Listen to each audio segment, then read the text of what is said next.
자, 이번에는요, 동사의 지배력을 비교해 보도록 하겠습니다. 영어에서 동사라고 하는 거, 우리 서술어라는 말과 같은 말이라고 했었죠. 이 단어, 이 동사가 1형식부터 5형식 중에 어디에 해당하느냐에 따라서 다른 단어들의 자리 배치가 달라진다라고 말씀드렸습니다. 그래서 동사가 굉장히 중요하다고 할 수 있을 텐데요. 먼저 두 개의 문장을 비교해 보도록 하겠습니다. Caesar died라는 동사가 있어요. 주어, 동사 이렇게 됐고 뒤에 아무것도 나오지 않아서 일형식이라는 걸 알 수 있겠죠.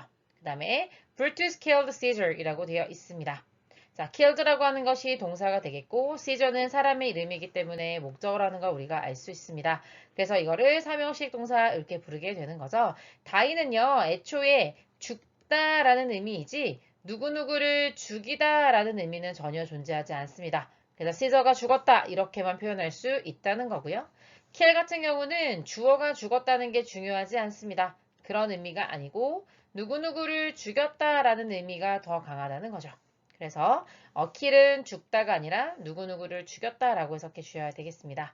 그래서 Caesar라고 하는 이제 뭐 역사 속 인물인데요. 그 사람이 죽었다고 표현할 때는 die라는 일형식 동사를 그 다음에 killed를 사용할 때는 죽이다라고 해석이 되는 겁니다. 그래서 일형식 동사와 삼형식 동사의 차이가 있다면 일형식 동사는 주어와 긴밀한 관계를 갖습니다. 그래서 주어와의 관계를 여러분이 잘 따져보시는 게 중요하고요. 삼형식일 때는 뒤에 목적어가 나오잖아요. 이 동사와 목적어가 서로 굉장히 관계가 있다는 걸 알 수 있습니다. 다시 써볼까요, 여기는? 여기 같은 경우는 주어와 그 다음에 동사가 밀접한 관련을 가지고 있다. 이렇게 볼 수 있겠고 그 다음에 삼형식인 경우에는 주어랑 목적어 서로 굉장히 관련이 있다. 이렇게 파악할 수 있겠습니다. 자, 그런데요. 이렇게 나오는 경우가 있습니다. 예를 들어서요. 똑같이 fly라고 하는 동사가 나왔는데 하나는 동사 다음에 바로 명사가 나왔고요.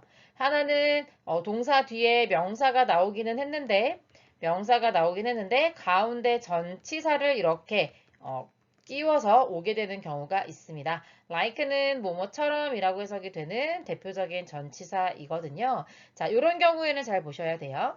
자, 동사 다음에 바로 이렇게 명사가 나오는 경우는 이 동사와 목적어가 상당히 관계가 깊다는 걸 의미해요. 그런데 동사 뒤에 명사가 나오는데 그 사이에 전치사의 도움을 받는다. 그럴 때는 얘는요, 동사와 목적어의 관계가 상당히 약하고 전치사와 그 다음에 나오는 명사와의 관계가 굉장히 깊다는 걸 의미합니다. 그래서 여러분, 여기 놓치지 말아야 될 것은 우리 동사 뒤에 나오는 명사를 목적어라고 부르잖아요. 그래서 오라고 쓰는데 전치사 뒤에 나오는 것도 얘를 전치사의 목적어라고 부르는 거거든요. 그러니까 목적어라고 하는 개념이 동사의 목적어와 전치사의 목적어 개념 두 개가 있다는 거. 왜 그런지 이제 이해할 수 있게 되는 겁니다. 그래서 이 문장을 보시면 he flies a bird라고 했을 때 그러면 이제 fly는 날다가 아니고 뒤에 있는 명사와의 관계가 있는 거잖아요. 새를 날려보내줬다는 뜻이겠구나. 이렇게 여러분이 판단할 수 있게 되는 겁니다. 그래서 fly와 bird라는 것이 두 개가 굉장히 관련이 있다는 거죠. 반면에 여기서 그가요, 새를 날렸다는 의미가 아니고 새처럼 이렇게 되는 거죠. 새처럼 날은 거예요. 그러면 그와 그 다음에 bird라고 하는 거 서로 관계가 있어요? 그렇지 않죠? 그래서 그 사이에 뭐뭐처럼이라는 전치사의 도움을 받을 수밖에 없다는 거죠.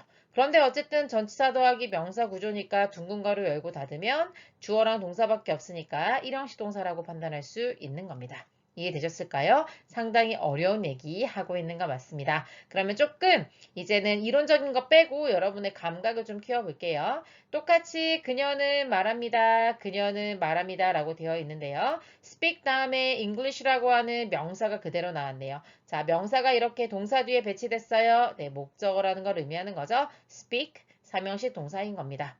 이번에는요, 명사가 나오긴 나왔는데 전치사 뒤에 나왔습니다. 그래서 전치사의 목적어 역할을 하고 있어서 그냥 괄호 열고 닫아서 묶어주고 없어도 된다 이렇게 표시할 거죠. 그래서 일형식 동사가 되는데요.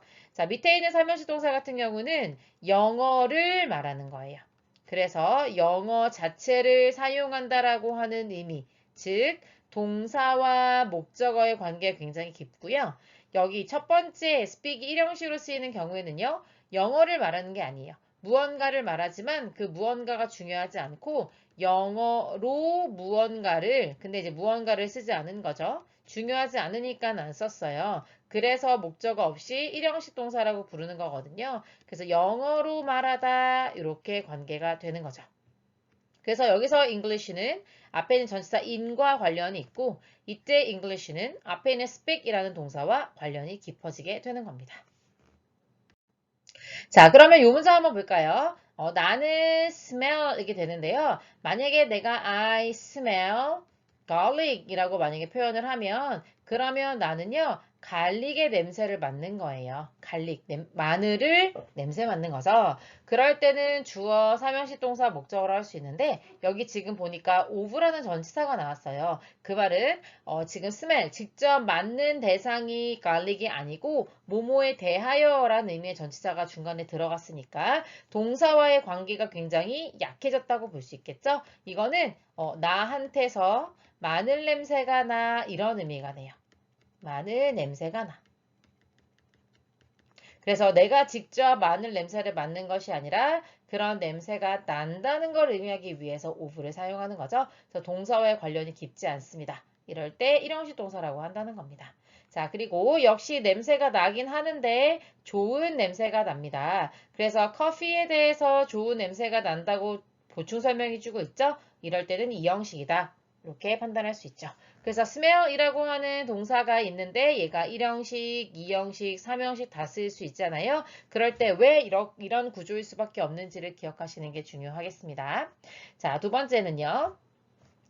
그가요, 샀어요. 자동차 하나를 샀습니다. 자동차를 샀죠. 그래서 여기 삼형식 동사여서 목적어라고 부를 수가 있고 동사와 굉장히 긴밀한 관계가 있다는 걸 알 수 있습니다. 그런데 여기서 보면 역시 샀는데 그의 친구를 살 수는 없잖아요. 그러면서 친구를 사는 게 아니라 친구에게 자동차를 사줬다고 볼 수 있겠죠? 그래서 목적어를 두 개라고 표시해 주는 겁니다. 그리고 앞에 있는 목적어를 알다시피 간접 목적어 I요.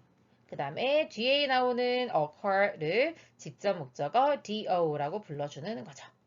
자, 그 다음은요. 나는 봤어요. 글을요. 당연히 글을 볼 수 있죠. 그래서 동사와 목적어의 관계가 굉장히 깊고 그래서 삼형식 동사라고 우리가 바로 판단할 수 있겠습니다. 자, 그런데 watched 라고 하는 동사 보니까요. 뒤에 him이라고 하는 명사가 나왔어요.